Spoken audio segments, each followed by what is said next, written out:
मराठी रंगभूमीच्या संवर्धनाचा वसा आणि वारसा समृद्ध करण्यासाठी वेळोवेळी दूरदर्शन नाट्य निर्मितीनं आपली सामाजिक जाणीवेची ओंजळ तुमच्यापुढे ठेवली आहे आणि याच परंपरेनुसार गरुड झेप हे नाटक खास दूरदर्शनसाठी चित्रित करून तुमच्यासाठी सादर करीत आहोत. दूरदर्शन सह्याद्रीच्या वाहिनीने जो आम्हाला सहकार्य जे दिले त्याबद्दल मी अत्यंत आभारी. कारण मला थोडासा स्वभाव असा आहे की जे मनाजोगं नाही पटलं तर मी करण्याच्या भानगडीत पडत नाही, परंतु इथे मला तसं काहीच वाटलं नाही. जे जे मला करावंसं वाटलं ते मुकेशजीने करू दिलं. मिर्झाजी, अजूनही विचार करा, ज्यांच्या सेवेत आपला देव, देश, धर्म काहीच सुरक्षित नाही अशांवरच्या निष्ठेला कधी अर्थ प्राप्त होतो? मिर्झाजी, अजूनही वेळ गेलेली नाही. या क्षणी जर राजपूत आणि मराठे एक झाले तर परकीयांचा हा पट गुंडाळ्याला किती सबक लागेल. सह्याद्री वाहिनी हे नाटक दूरदर्शनवर दाखवून संपूर्ण महाराष्ट्रभर हे नाटक पोहोचवणार आहे आणि त्यामुळेच हे नाटक करणं हे अतिशय महत्त्वाचं होतं. ही एक गरज होती. सह्याद्री वाहिनी अतिशय भव्य प्रवाहात हे नाटक सादर करणार आहे आणि हे नाटक सादर करत असताना आम्हाला ज्या ज्या अडचणी आल्या त्या प्रत्येक वेळेला धावून जाऊन त्या अडचणी त्यांनी दूर केल्या आणि हे नाटक करण्यात आम्हाला खूपच समाधान प्राप्त करून दिलं. खरंच हे सह्याद्रीच्या प्रेक्षकांसाठी एक खास भेट आहे असं मला वाटतं आणि सह्याद्रीचा आभार संधी दिल्याबद्दल आम्हाला हे करण्यासाठी.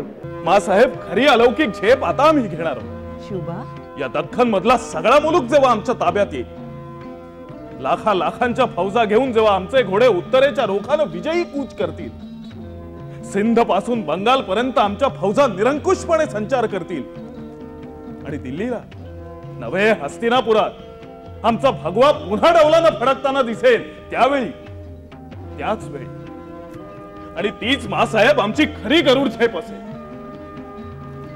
आशीर्वाद दे माता. त्यावेळेला मराठ्या मावळ्याने असं ठरवलं, शिवरायांनी ते सांगितलं की ह्या आता सह्याद्रीचा उपयोग करून या मोगलांना पाणी पाजायचं. पावसाने इतकं सुंदर वर्णन केले. सह्याद्री त्यांना म्हणाला, त्या मावळ्यांना, त्या मराठ्यांना, या म्हणे या माझ्या हृदयामध्ये लपा दडा, माझ्या हृदयात दडा, खांद्यावर चढा आणि कानामागून लढा. काय वाक्य हो! हृदयात दडा, खांद्यावर चढा आणि कानामागून लढा. सह्याद्री म्हणते पर्वत. ही भाषा त्यांनी लिहिली तरी आपल्याला पेलवता आली पाहिजे आणि म्हणून मोहन एक मोठा धडाडीचा माणूस आहे. आणखीन नाटकांमध्ये सुद्धा त्या क्षेत्रामध्ये एक दर्जेदार नाटकं कशी असावीत नसावीत त्याचं योग्य असं मूल्यपालन करणाराचा तो निर्माता आहे. त्यांनी धाडस केलेलं आहे.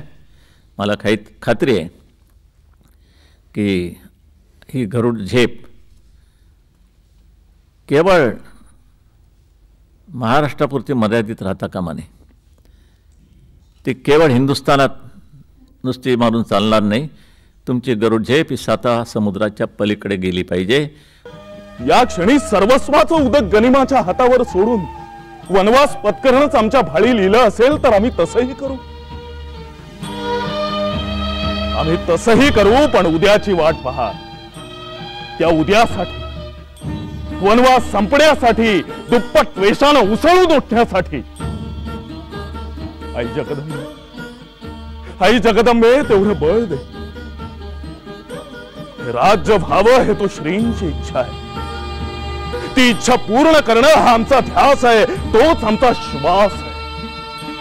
आज एक महानाट्य आपल्या पुढं सादर होत आहे. आपण सर्वजण त्याच्या स्वागताकरता उत्सुक आहोत.